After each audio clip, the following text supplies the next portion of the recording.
Hello, everyone, and welcome back. Gaming with Priesty, Newcastle Jets in the Premier League, and we start off today's episode. We're going to send Reggie Stubbs out on loan to Dusseldorf in Germany. See here, our first game of the episode is against Wolves at McDonald Jones Stadium, and they have picked up Paqueta. Really good cam. And they start off the game really well there. A nice chance from the corner for Wolves.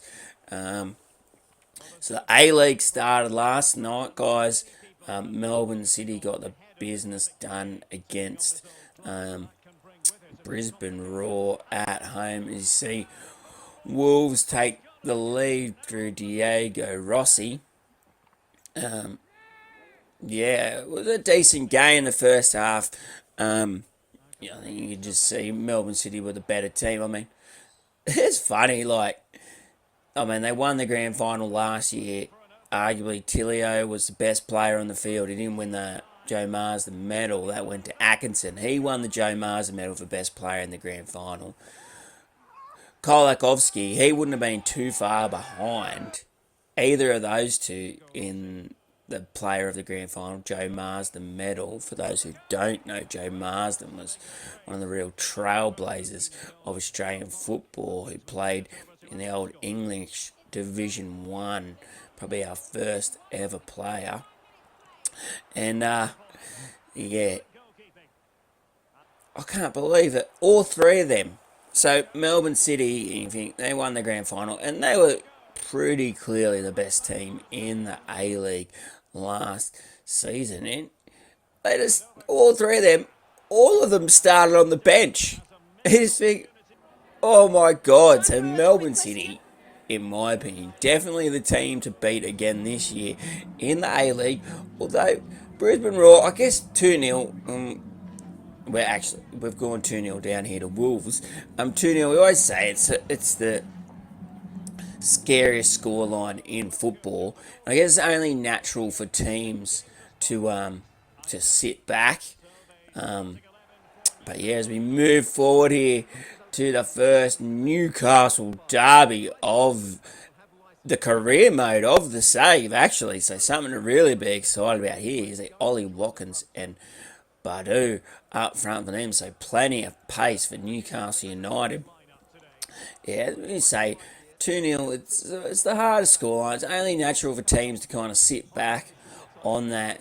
And City definitely did that and invited Brisbane back into the game. And in the second half, Brisbane probably unlucky not to equalise. They did get the ball in the back of the net, but was caught off for a very marginal offside. Barrios rifles us into the lead in the derby. 1-0 up at St James's Park. Happy Gilmore teeing off, things you love to see. Yeah, so Melbourne City definitely are going to be really hard to beat. And you see, we double our lead in the 18th minute. Beautiful goal. Adam Taggart there rifles one in. Oh no, sorry, Ewan McKinley there rifles one in on his left stick.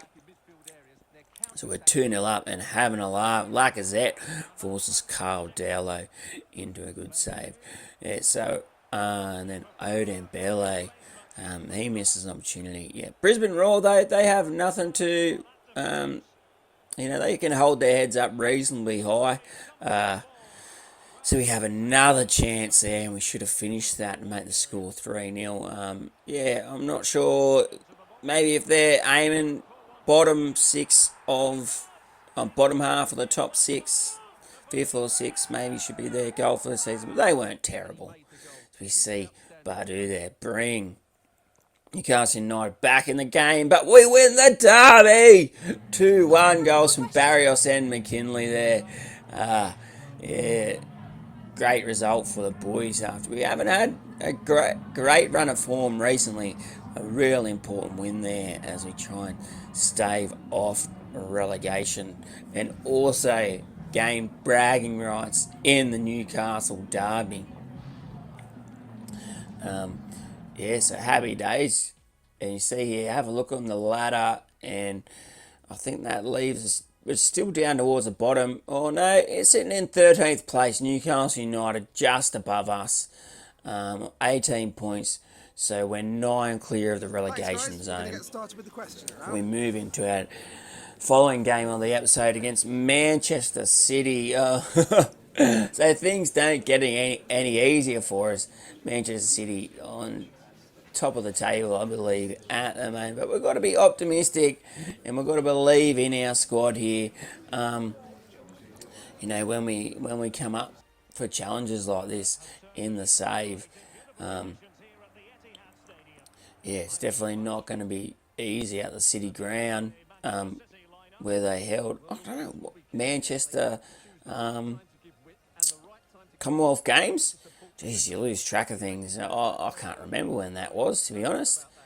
2002 maybe? Get down in the comment section and let me know. Really strong lineup. We go with the players. Our best starting 11. Barrios has had a really good year. We pushed Jacob Ramsey into the cam role to accommodate Barrios and Ravella into the squad, and he's had a really good season.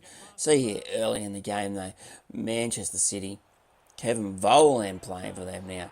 He plays in Ferran Torres, who's playing at the point. I'm not sure that is the real guy, but he scores a beautiful goal then, and then he sets another one up for Sergey there, and they run over and they give Pep a hug. He's like, come on boys, you should be doing the business. See Jacob Ramsey here uses a bit of strength though, gets into the box, holds it up really well, plays in Sazer, who cuts in from the outside, and he hits the crossbar. Really frustrating. That could have brought us back into the game. And once again, Manchester City here knocking the ball around well, and Sergey, he would go on to make the score 3-0 before half-time. Manchester City just blew us off the park in the first half. I mean, that goal from Caesar, that chance from Caesar goes in, and we're half a chance we bring it back to 2-1, but at 3-0 things are going to be difficult. Lacazette would score a nice goal to make it 3-1. Late in the game, Lacazette would have another opportunity, but he couldn't quite get it out of his feet. And so the score would finish 3-1. And, Manchester City at top of the table. So, we'll take that as a learning lesson and move on as quickly as we can. I think Man City are primed to win the league in real life as well this season. You see Carl Dooley from our academy. We're going to try and send him out on loan too as well. I think Rodes in the Netherlands. See, we go in to also renegotiate Jacob Ramsey's contract. We tried to do that early in the season, but he wasn't happy with the wage we were offering him.